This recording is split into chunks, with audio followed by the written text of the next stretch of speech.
I'm Eliza Monroe, the woman who was abandoned by her husband on a hospital bed after 5 years of infertility, on the very day I lost our final baby. He showed up, not with flowers, but with divorce papers and a knife-like sentence. Savannah is pregnant, 8 weeks. We want to do this right. Savannah, the young assistant who used to be my student. And me, I was just the useless woman who couldn't give him children. But 7 years later, when I took the stage at the gala where he planned to announce his run for governor, I hijacked the spotlight and destroyed his entire political career with the very truth he tried to bury me to protect. And that wasn't even the final twist. Before I tell you the rest of the story, let me know where you're watching from in the comments. Don't forget to like and subscribe if you've ever survived something you thought would break you. Trust me, you'll want to hear what happened after I found out my husband's daughter was actually his. The morphine couldn't touch this kind of pain. I lay there in the recovery room, my body still raw from losing our baby. Our 5th attempt, 5 years of needles and hope and prayers.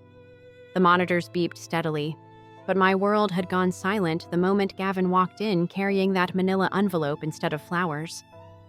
"You're not the woman I can be proud of anymore, Eliza." His Charleston drawl, once warm as summer honey, now cut like winter wind. "Everyone can be a mother.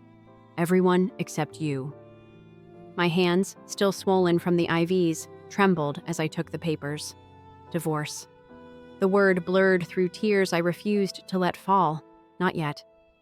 "Savannah's pregnant," he added, adjusting his Italian leather briefcase, the one I'd bought him when he made partner. 8 weeks. We want to do this right. Savannah, his 24-year-old assistant. The name rang familiar, nagging at my drugged mind until it clicked. She'd been my student. 4 years ago, she'd sobbed in my office, begging for a recommendation letter for law school. I'd written her the best one of my career. The irony tasted like blood in my mouth. Or maybe that was just from biting my tongue. "Get out," I whispered. He left the papers on my dinner tray, between the Jell-O and the industrial coffee. After the door clicked shut, I finally let myself sob. Deep, ugly sounds that brought 2 nurses running. They thought it was the physical pain. If only. 3 months later, I stood outside his, Charleston townhouse with 2 suitcases and a dead phone. The locks had been changed. My key card for the country club? Deactivated. Joint bank accounts? Emptied. Even my health insurance, tied to his law firm, vanished like morning mist. His mother, who'd once called me the daughter she never had, crossed the street to avoid me at the farmer's market. "You couldn't give us grandchildren," she hissed when I cornered her by the heirloom tomatoes. "What good are you?" What good indeed. I drove my dying Honda to Atlanta with $347 in my wallet and a friend's couch waiting. The university had already filled my position. Budget cuts, they said, though I knew Gavin's family had alumni connections. By week 2, I was washing dishes at a diner off I-285, my PhD in comparative literature as useful as a screen door on a submarine.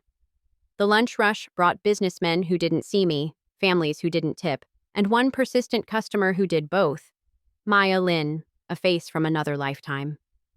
Eliza Monroe?" She stood by the dish pit in her designer suit, press badge swinging. "What the hell are you doing here?" I couldn't speak. The shame burned hotter than the industrial sanitizer. "Take your break," my manager barked. 10 minutes. Maya bought me coffee and listened to the abbreviated version. The infertility, the divorce, the fall. Her investigative reporter eyes sharpened with each detail. "Write it," she said. "Write it all." "I teach literature." "Taught? You have a PhD in stories. Tell yours." She left her business card in my apron pocket. That night, in my friend's bathroom, the only privacy I had, I opened a blank document on my ancient laptop and typed, "Today I became invisible." Phoenix letters started as therapy I couldn't afford. Anonymous blog posts at 3 a.m., written between double shifts, on becoming nobody. The grief of empty arms.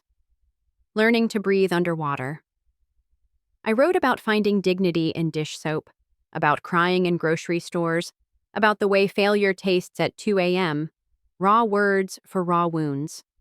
6 months in, the comments section exploded. Women from everywhere, Denver, Dublin, Delhi, sharing their own invisibility. My inbox filled with stories that mirrored mine. The lawyer who left, the family who turned away, the world that erased them for failing to produce heirs. "Your words saved me," wrote Anonymous 347. "I printed them out. They're on my mirror." A small publisher in DC reached out. Could I expand the blog into a book? The advance wasn't much, but it included health insurance and a part-time editing position. I packed my 2 suitcases again and drove north, toward something that might be hope. The capital suited me. Nobody knew my past. I rented a studio apartment that smelled like curry from the restaurant below and felt like freedom. My new therapist, covered by insurance, started untangling the knots in my body and mind. The book signing was modest, 12 people in a Georgetown bookstore. But one man in the back row caught my attention. Tall, tired, holding a well-worn copy already full of sticky notes. "Dean Whitaker," he said afterward, shaking my hand. "Your blog. I read it while my wife was dying. Cancer. It helped me understand her grief about not seeing our daughter grow up." His honesty stole my prepared response. "I'm sorry," I said, meaning it. "Don't be. You taught me that grief can be a teacher if we let it." He paused. "Would you... coffee? I'd love to discuss Chapter 7. My stomach fluttered. A sensation I'd forgotten existed. Dean didn't push. We met for coffee, then lunch, then long walks along the Potomac. He spoke about his daughter Emma with the reverence of a man who'd learned love's value through loss. I spoke about my body's betrayals with the distance of a war correspondent. 8 months later, he proposed in the butterfly garden at the Natural History Museum. "I don't need you to give me children, Eliza. I need you to give me you." The ring was his grandmother's, reset with a stone the color of hope. I said no. "I can't be someone else's disappointment," I explained through tears. "You have Emma. You know what family feels like. I can't—" "You are family," he interrupted. "You became Emma's family the day you taught her that sadness isn't shameful. You became mine the day you showed me that breaking doesn't mean broken." I ran. Old habits die hard. But Dean knew about patience. He kept showing up. Morning runs, evening texts, Sunday dinners where Emma would crawl into my lap with her homework. "Eliza helps better than Dad," she'd announce, and my heart would crack a little wider. The call came on a Tuesday. My endocrinologist, the one I'd started seeing with my new insurance, had run comprehensive tests. "Eliza, I need you to come in. Your results, they're unexpected." I sat in her office as she explained. My body could conceive naturally. The scar tissue from years of procedures had healed. The hormonal chaos had stabilized. "I've never seen this," she said. "Your body essentially reset itself." I laughed, harsh, disbelieving. 5 years too late. That night, I found Dean on my doorstep with takeout and tissues. Maya had called him. "We don't have to try," he said, "but we can if you want to." The next morning brought a different kind of news. A process server at my door. Gavin was suing me for defamation. Phoenix letters, he claimed, had damaged his reputation as he launched his mayoral campaign. The courthouse in Charleston hadn't changed, but I had. Dean insisted on coming, hiring his own legal team with connections that made Gavin's lawyer visibly sweat. Maya flew in with 3 boxes of evidence and the kind of smile that meant someone was about to have a very bad day. "You wrote about me," Gavin accused on the stand, his political smile cracking. "Called me a narcissist who abandoned his wife." "I never used your name," I replied, steady as stone. "If you recognized yourself in my descriptions of cruel behavior, that's on you." The trial should have been quick. Defamation requires false statements. Everything I'd written was true. But Gavin had political aspirations and old money, a dangerous combination in the South. Then Dean took the stand. "I'm the CEO of Whitaker Ventures," he began, his presence filling the courtroom. "I've built companies, weathered storms, buried a wife. But Phoenix letters rebuilt me. If Mr. Monroe sees himself in Eliza's words about cowardice and cruelty, perhaps he should examine why. The gallery erupted. Cameras flashed. Gavin's campaign manager looked ill. Maya presented her evidence. Emails showing Gavin had hidden assets during our divorce, witnesses who'd heard him bragging about trading up to a younger model, and, the killing blow, Savannah Blythe Monroe's medical records showing multiple accidents in their 2-year marriage. The judge dismissed the case with prejudice.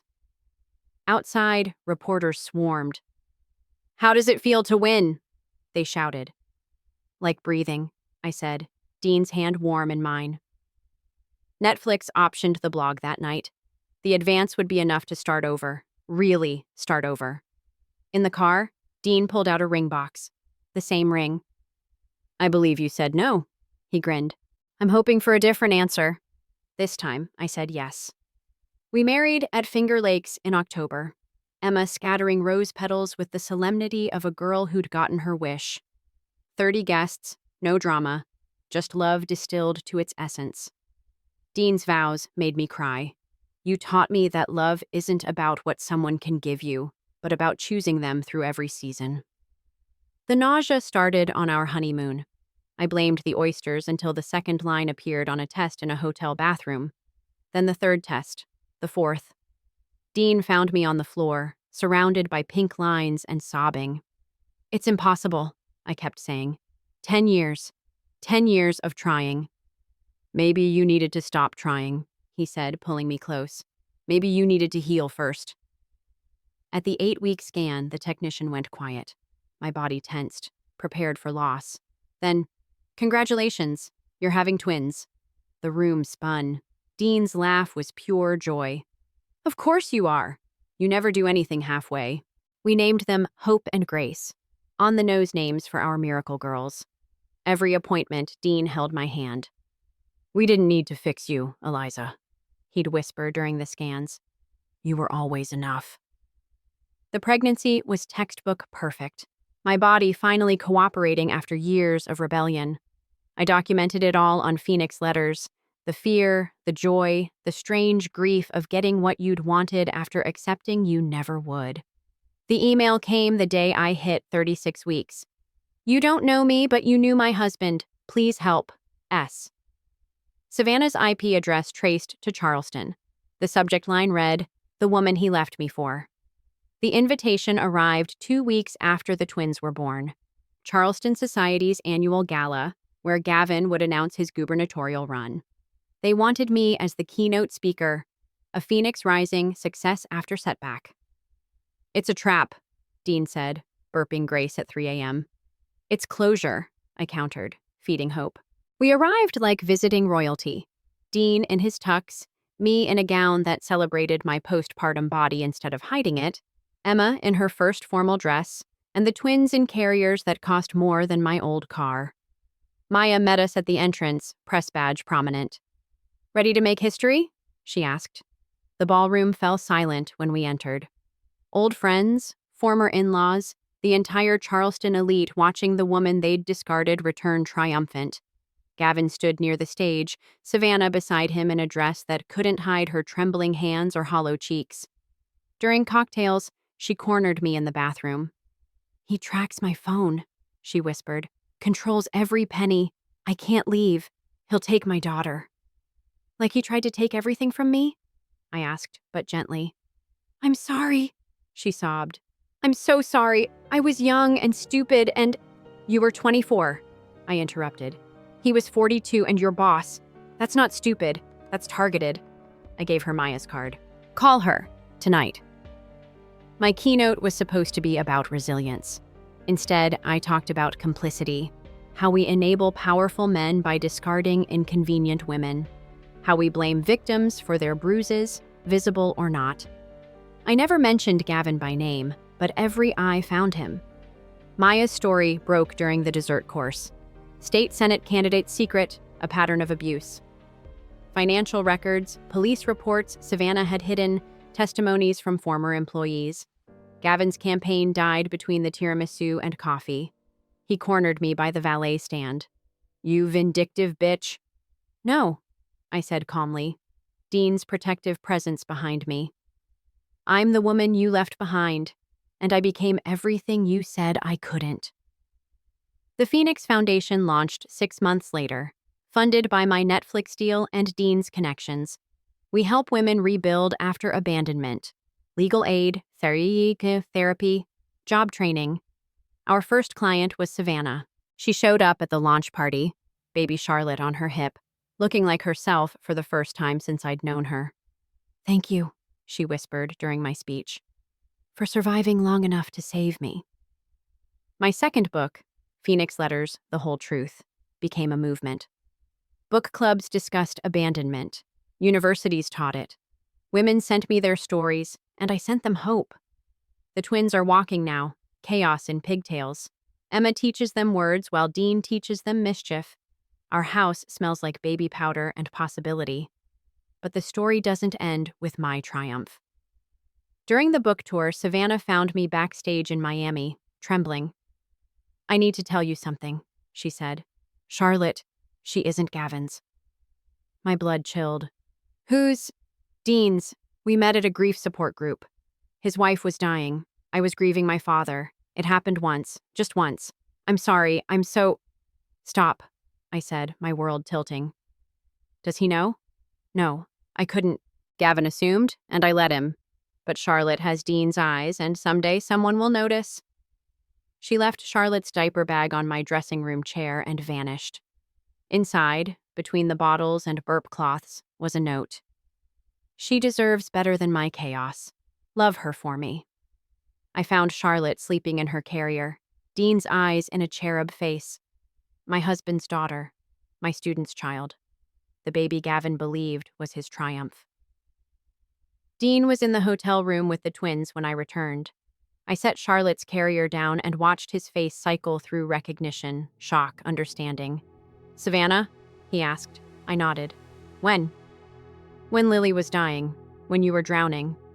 He stared at Charlotte, then at our twins, then at me. What do we do?